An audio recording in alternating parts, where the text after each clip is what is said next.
امام رضا سے روایت ہے، فرماتے جو انسان اپنے گناہوں کے لیے کوئی کفارہ ڈھونڈ نہیں پا رہا،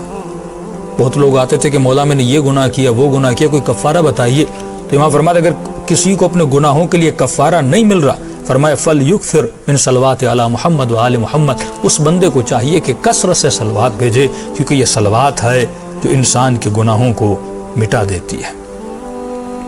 یہاں تک امیر المومنین علی ابن ابی طالب فرماتے ہیں الصلاۃ علی النبی وآلہ امحق للخطایا من الماء الی النار، فرماتے جو بندہ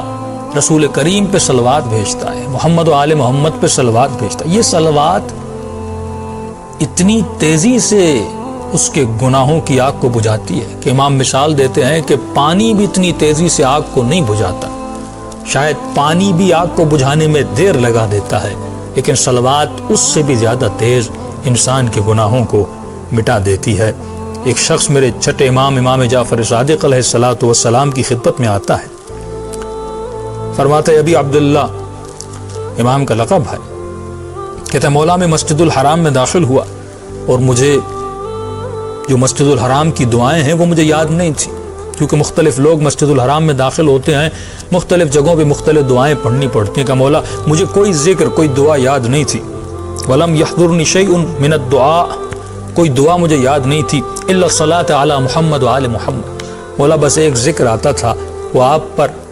صلوات بھیجنے کا ذکر تھا، وہ محمد مصطفیٰ اور اس کی آل پر صلوات کا ذکر تھا۔ گویا کہنا چاہتا تھا مولا سارے لوگ اتنے اذکار کر رہے تھے لیکن مجھے صرف ایک ذکر یاد تھا، گویا میں نے ثواب کم کمایا لیکن جنہوں نے اتنے اذکار کیے ان کو ثواب زیادہ ملا۔ عجیب جملہ امام نے فرمایا اما انہ لم یخرج احد بافضل مما خرجت به، فرماتے ہیں کہ جتنے بندے بھی مسجد سے خارج ہوئے ان تمام اذکار کرنے کے بعد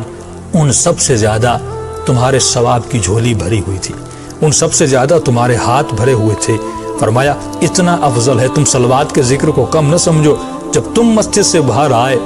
تم جیسا کوئی سرمایہ دار نہیں تھا، تم سے بڑا کسی کے پاس عمل نہیں تھا، کیونکہ تم نے اس مسجد میں ذکر صلوات کیا تھا، تم نے محمد و آل محمد پر صلوات بھیجی تھی۔ اسی لیے امام صادق علیہ الصلوۃ والسلام فرماتے ہیں کہ جب بھی رسول خدا کا نام آئے فاکثروا الصلاۃ، صلوات کو زیادہ کیا کرو، رسول کے نام کے سننے کے بعد زیادہ سے زیادہ رسول خدا کا ذکر کیا کرو۔ یہاں تک فرمائے جو بندہ ایک صلوات بھیجتا ہے محمد و آل محمد پر، پروردگار عالم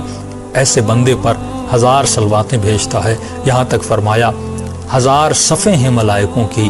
وہ تمام ملائک اس بندے پر درود بھیجتے ہیں۔ یہاں تک فرمایا زمین و آسمان میں جتنی اللہ کی مخلوق ہے وہ اس بندے پہ صلوات بھیجتی ہیں۔ امام رضا سے روایت